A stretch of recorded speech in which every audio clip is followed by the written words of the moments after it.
Welcome to Conversations with Healers, a podcast and video interview series that features intimate, soulful, and cozy conversations with self-healers and healers. Healer to healer, we dive into all aspects of self-healing and healing and being and becoming a healer. I am Damla. I'm a healer and the host of this podcast, and I can't wait for you to listen to this conversation.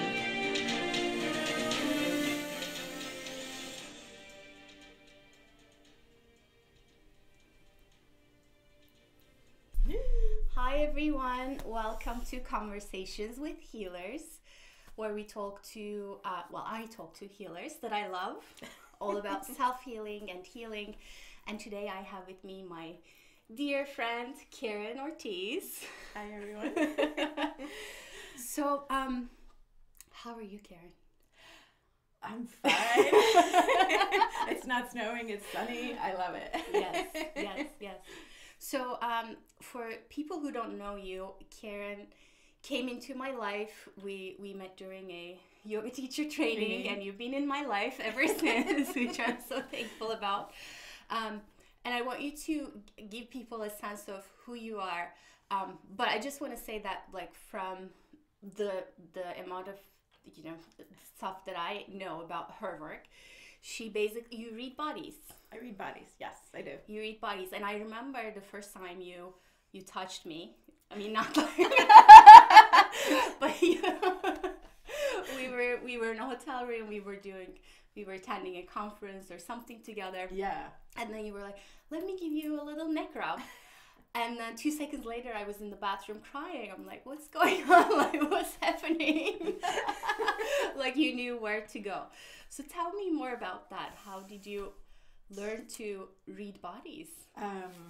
Basically from my own situation of trying to heal myself. So whatever worked for me, I applied to other people. And then I also learned to see who's coming in. And I listen between the lines, or read between the lines. Is that what you want to say? And the body and the aura is trying to tell me something, and I also hear what the person's saying, but usually it's so far off. So I'd rather listen to what I'm sensing here. Yeah. Okay.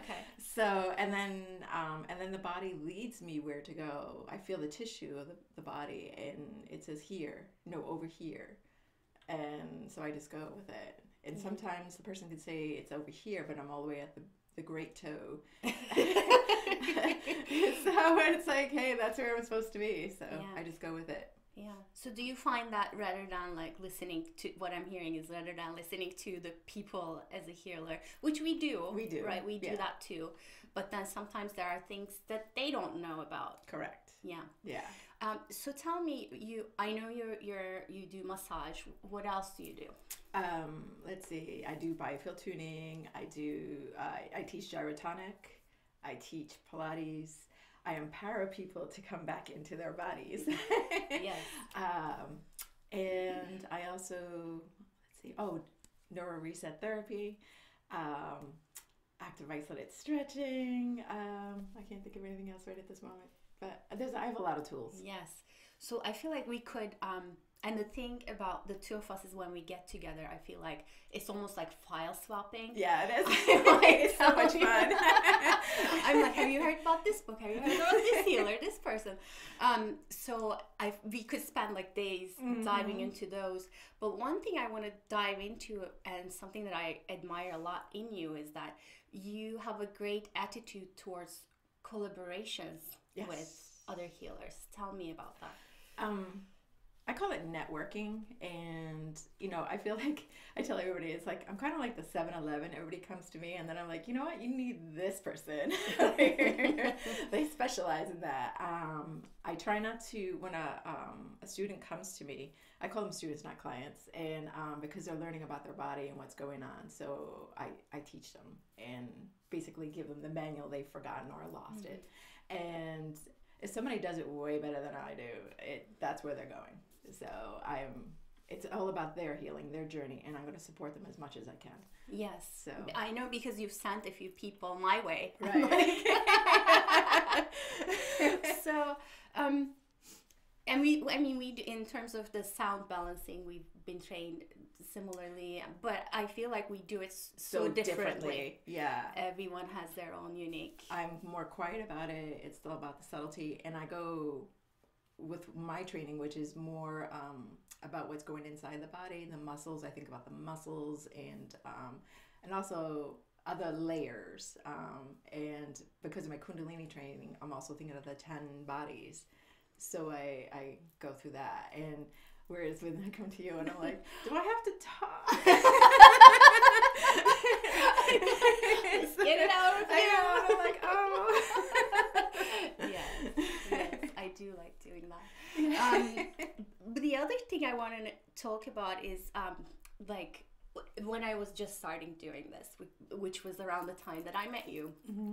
Like I would put together a workshop and I would put it on Facebook and I would be like patiently waiting for everyone to come, and you would be the first person to like it, and then you would be the first person to forward it, and which meant a lot to me. Mm-hmm. And I find that that's so important with healers to and not even if you're not a healer, if you have people in your life who want to do things, who want to create new things, to have that kind of support, and you do it so well. I learned how to network from something called BNI, and that's Business Network International.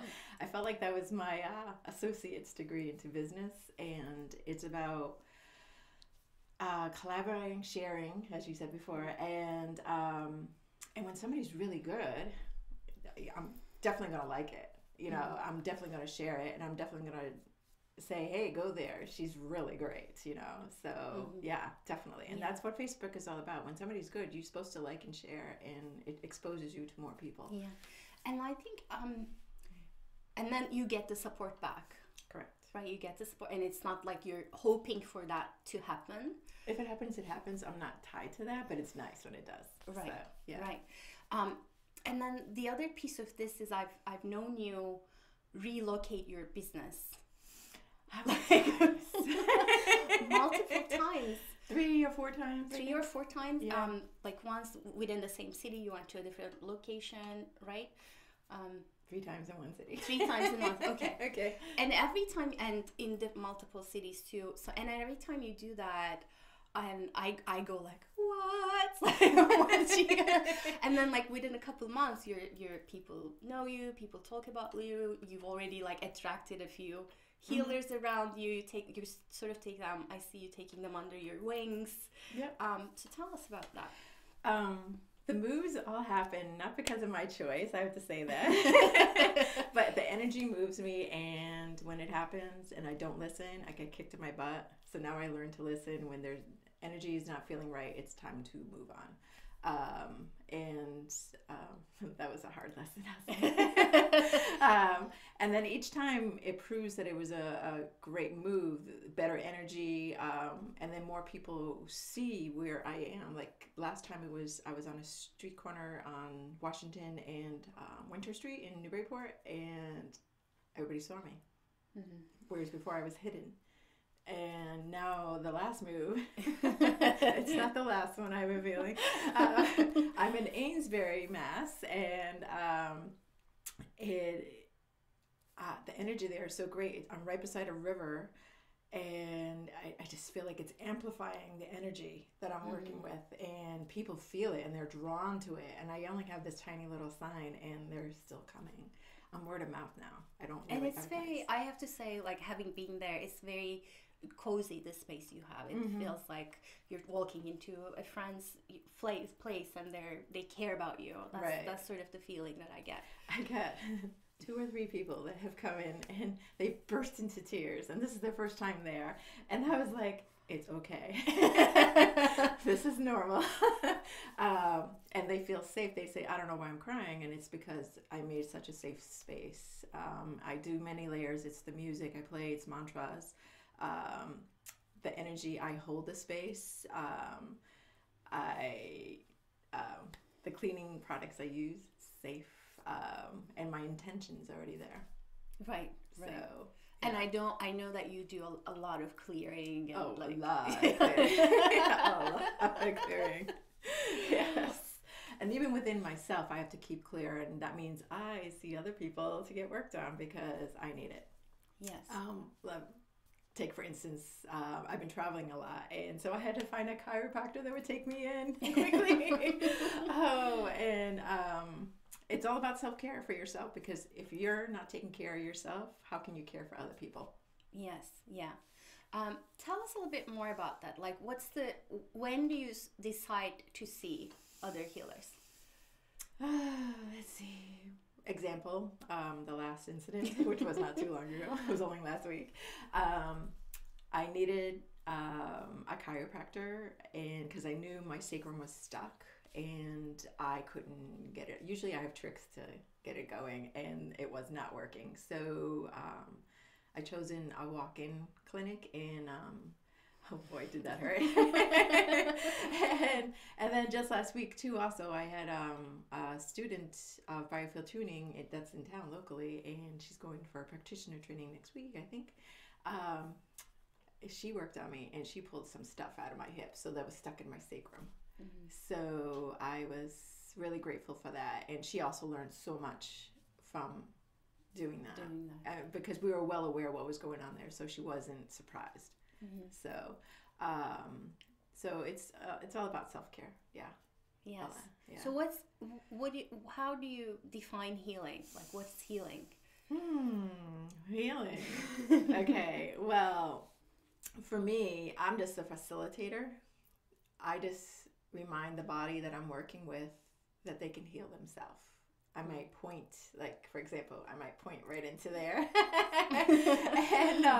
and then all of a sudden the body's like, oh yeah, I need to go there. And then I just teach it how to move and spiral the way it's supposed to, whether it's with a tuning fork or my hands, or just telling them verbally to twist or something. So and if it doesn't want to go there? Then we have other tools to come out. I have something I call the buzzer. It's really a vibrator. And that's neural reset therapy. And I have the person move the arm or any place of the body that I'm working with, and it actually resets the nervous system, and then it can go back to what it was, back to the original setting. Do you find, other than the body having resistance, which it does occasionally, do you find that people come in and they're like, oh, let me try this work, and then they realize, oh, stuff is going to come up, like they're like, oh, no. Lately what I've been putting out there, in the beginning I would have a lot of resistance and a lot of people that would never come back ever again, but I've been putting it out there that I'm asking for people to come to me that are ready for the work, because I am strong medicine, and if you're not ready, you're not going to last. So I try to be gentle as possible. There's some people that are so deconditioned that you have to go slow, and then that's when I would do like 10, 15 minutes, build up to a half hour, and see where we go from there. Yeah. I love that, though, what you're saying, that you're strong medicine. Mm-hmm. And that may not be for everyone. It isn't. Nope. Right. They go running for the hills. So, what do you do for self-care or self-healing? Just last night was a full moon. I soaked in the new soaking tub I have, and I put Epsom salt in there, lavender, and mantras. And I also did my Kundalini set that I've been practicing for the last 80 days, I swear. And that particular one is about prosperity, and I find the water amplifies it, and I love that. So do you chant it out loud? Do you listen to it? I have the music going, and I chant it out loud, and I make movements. Like one of the movements is this here. It's Jupiter, and I think, I forgot what the other one is, but anyway, this one. And I found that amplifies it. So I was like, so I decided every new moon and every full moon that's what I would do. And I'm lucky that the restroom window, it's like the moon is like right there shining in. I'm like, yes. And then the other one is doing the mantras. For me, that journey of going into Kundalini yoga has been really interesting. I never knew mantras would be it for me. And you, before, she introduced me to mantras, and I was like, ew. It's performing. And they really work. They really work. And it's a good practice. And then also receiving, like coming to you. We either do distance work, which I love, and then sometimes I call her up and I say, "Can you just fix my chakras, please? They're out of balance." So. And I do the same. Yeah. I'm like, Karen, please help. Yeah. So and then we also go out for tea. You know, just being hanging out with girlfriends. That's yeah. I'm so glad you mentioned that, because like you are my non-muggle person. I feel we can talk about all the chakras and the unicorns and like everything. And not be like, what? Yes. Yes, that's so important. And we go to different coffee shops, which I really like and enjoy. Yeah. It's like, oh, what's this one over here? But I think our favorite one happens to be Flight. Shout out to Flight and Dover. Yay! And oh gosh, they have what is it? The purple fusion one, and it tastes like purple.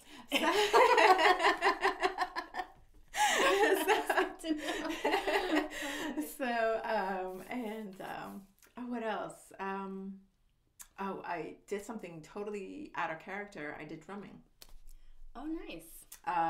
And what was weird is that I bought this drum from a roommate of mine in Kundalini Yoga. I had no idea what I was buying, okay? By rights, I probably shouldn't have bought it because I had no idea. And I just played it this New Year's Eve. The power in that was amazing. And I didn't understand it until then. And I was like, what a wonderful gift. Thank you, Maria. And it was made in Africa on the Ivory Coast. And wow, I'm going to learn. The only thing I can remember right now is walk the fat dog. That's all I can remember. Sorry. Which means I get to try, like, I find that I'm like, there's this workshop, Karen, we have to go. Like, there's this train. And then you're like, Damla, we're going to this together. Yes. So, yes. Yeah, so we share our adventures together. Yeah. Which brings me, I mean, you sort of started on that, answering that already. Is like, what are you excited about these days in terms of self-healing, healing, your work? Oh, gosh, what am I excited about? I think on the journey of sound, I'm expanding.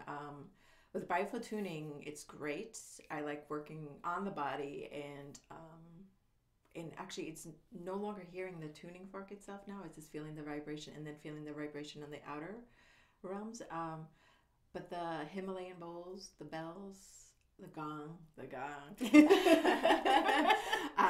That's my next adventure, is exploring that. I'm going to the Gong Summit. I don't know if you heard that one.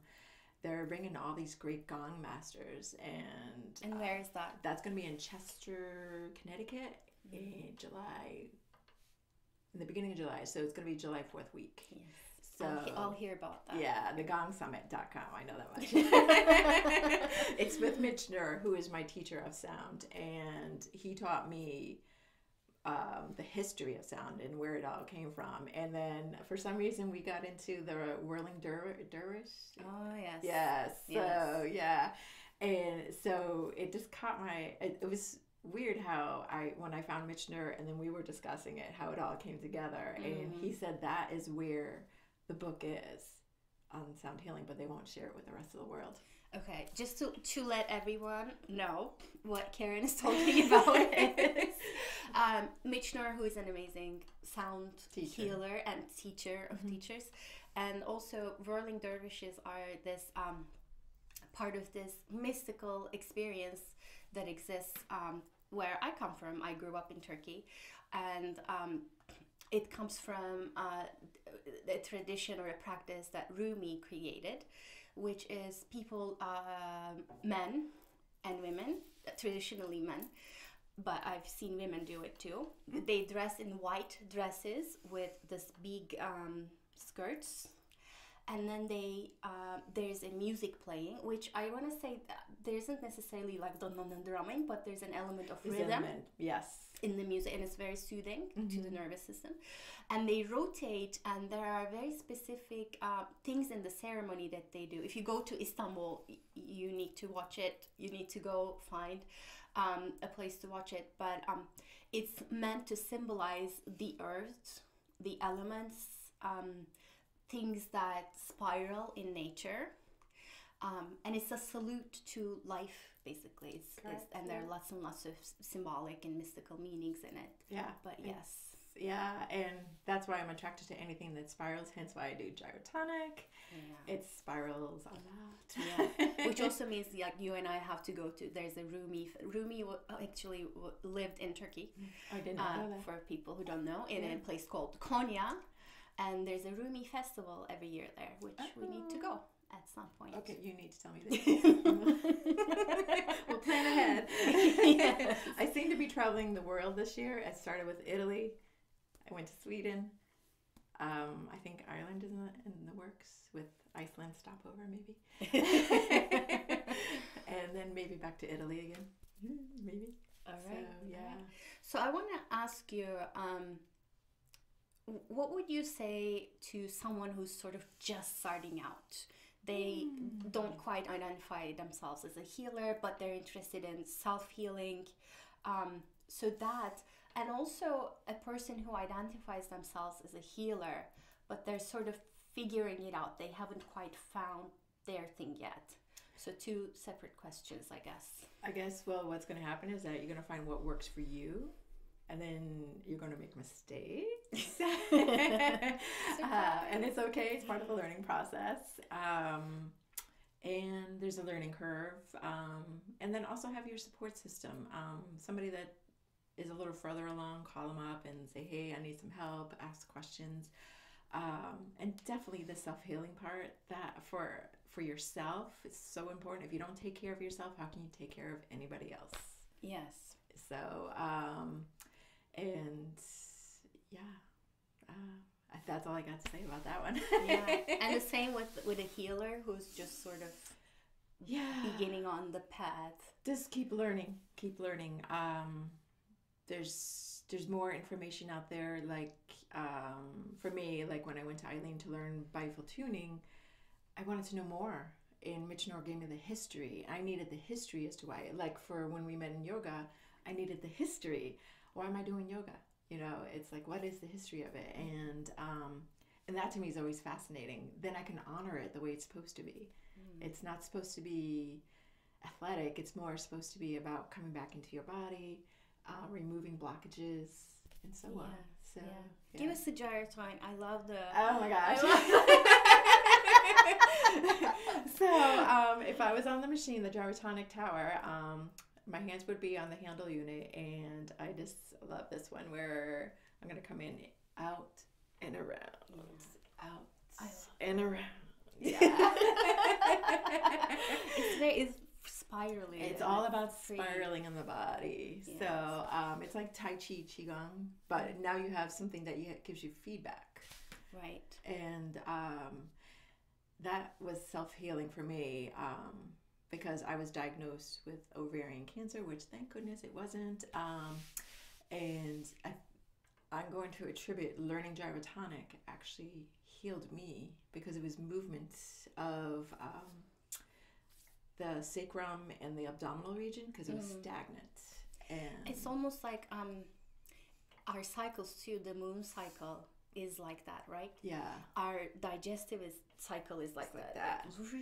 Right. It's like a washing machine. And it needs to move. And if we don't move, then we become stagnant and everything. I think 5 years ago now, oh gosh, that's long. I fell down the stairs, and for almost a year, I could not move.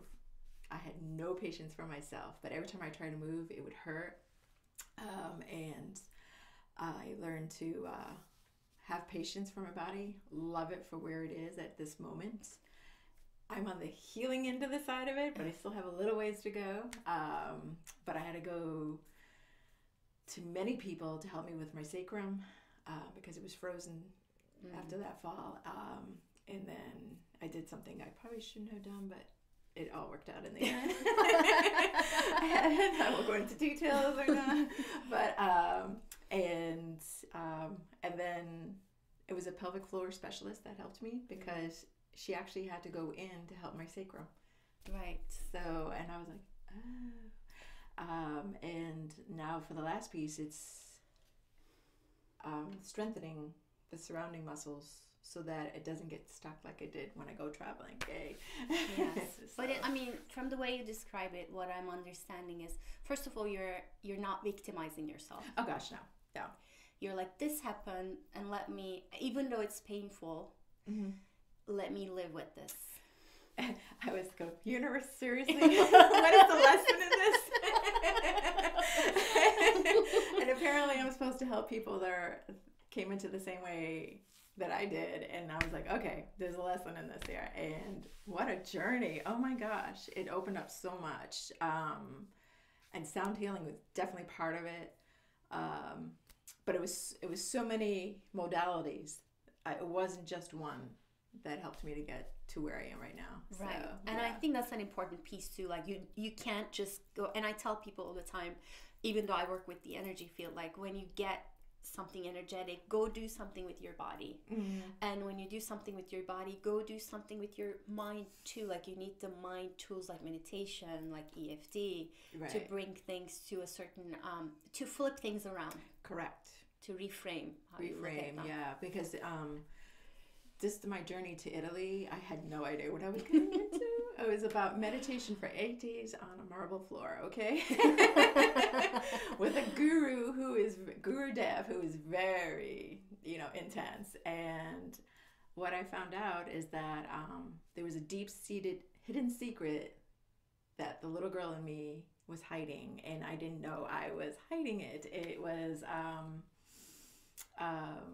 something that happened a long time ago, and I was told to be quiet, and so that actually shut me all down. So I forgave the person who put that on me, and now I have to heal that little girl, and that's the process I'm in right at this moment. Yes, like every single day. Yeah. I feel like it doesn't it doesn't end. It's like another layer. I'm like, really? But it gets a little easier, but it's still there. But I mean, there's relief in those like daily practices. There is relief in, like you were saying, looking at it at different angles, working with different healers. Right. But then it's and in the middle of it, not getting into despair because you have to do yet another layer. But it's looking at it as a learning journey. Right. Almost. And then it adds to your practice because you find something, and it I find that it gives you like such depth into your practice that you do for others that you can be there for them when they get into it. Right. So then it's almost like in discovering your own layers, you're like, I know it isn't just the one thing that you're telling me. There's a lot of other things going on here. Let's dive in. Well, like for example, when I learned reflexology, now from a long time ago when I first started out, now that's one of the layers I look at when I work on people's feet. I see the reflexology, but then I see the muscular part of it, and then I see another layer. Yeah, you're like a human with laser eyes. Yeah, and I'm like looking at it, I'm like, I know what that is, and it's coming from there. Which brings me to, you are so generous. You're offering a free gift to our listeners. Tell us about that. I believe in seva. So this is my seva. And service to the people.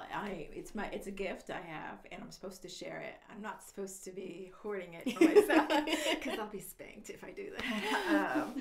So I generally give it out, and I also I know a lot of people, they need the work. If they prove to me that they not deserve, that's the wrong word, that they're willing to do the work, then I will work something out. I make it happen for them, and when I see that they're not doing it, then I say, hey. But yeah. So because I know that there will be people in Turkey listening to this, in Germany, everywhere, as well as in the US. is this something that they can do in a distance over the phone? Yes, I offer distance work, and I actually like working distance in a way because I don't hear your voice. I can get right to the root cause. So I can, if anybody is in a different country, yes, we can work it out that way. And then also I can find you a supporting person if you should choose to go on. Yes, you have connections. I have connections. Okay, so we're gonna say that this is an hour session with you. Correct. And anybody who would like to take advantage of that, please leave a comment saying yes. Yes, Karen. Work on me. And having received her work, I really, honestly, I can't recommend it enough. Thank you. So please say yes in the comments, and then within 3 days time from the publishing of this interview, Karen and I will take a look. We might use our intuition, we might use our pendulum, who knows, and then we'll get in touch with you through Facebook. I think that's about it. Is there anything else you wanna? No, but thank Actually, you. There's one more thing. Okay. Oh no. Oh no. I want you to tell the story because you and we have so much fun together. So there's this one story that I arranged this workshop to take a group of women to America's Stonehenge. Oh my gosh. And in America's Stonehenge, there's these 4,000 plus year old stone structures, and there's one particular structure, it's called an oracle chamber. People go in there and meditate. So I'm holding the space, but tell us what happened there in the oracle. And it's a dark space. So I go in there to do my meditation. We only could go in one at a time. I'm sorry. But there were other people. There were other guests on Stonehenge thing, and I was just there taking it all in. I could feel the energy. It was really wonderful. I forget how long we spent, 10 minutes in there or something. Yeah, like 10, yeah. 15 minutes each. Okay. And then this group of people came. They thought I was part of this. They thought I was a stone person. And you had a glowing necklace. The sun. Your necklace was glowing. It was a moon necklace. Yes. And then I moved and they go, oh my gosh. They tried. I think one of them tried to touch me. It was very funny. That was the highlight. I know. I was like, wow. That's a meditation. I have tears coming out. Oh my gosh. My moon necklace. Yeah. To glow in the dark. To glow in the dark. They thought you were the Aphrodite. Yeah. I know. I was like, and now I'm wearing a mood ring because I'm trying to assess what my mood is. I think it's anxiety. Alright, so that tells me to wrap it up. Thank you so much. Thank you for having me. This was such fun. Yeah. And now we're gonna hang out a little bit more. I'm so excited. Thank you so much for listening. If you like this, please share it with other healers. Please share it with comments. It's really easy. There's a little share button. You hit that because that's gonna help us reach other people with all of the stuff we talked about. Mm-hmm. And also, I think it's important to remember, support other healers in your life. If you get inspired by someone, just share their work and tell them that you like their work. It's kind of, I find that it's sometimes you get isolated. Very isolated. Yes, especially. And that's not fun. Yeah, not fun. So support and cheer your people, and let us know how you like this interview in the comments. And thank you so much. Satnam. Namaste.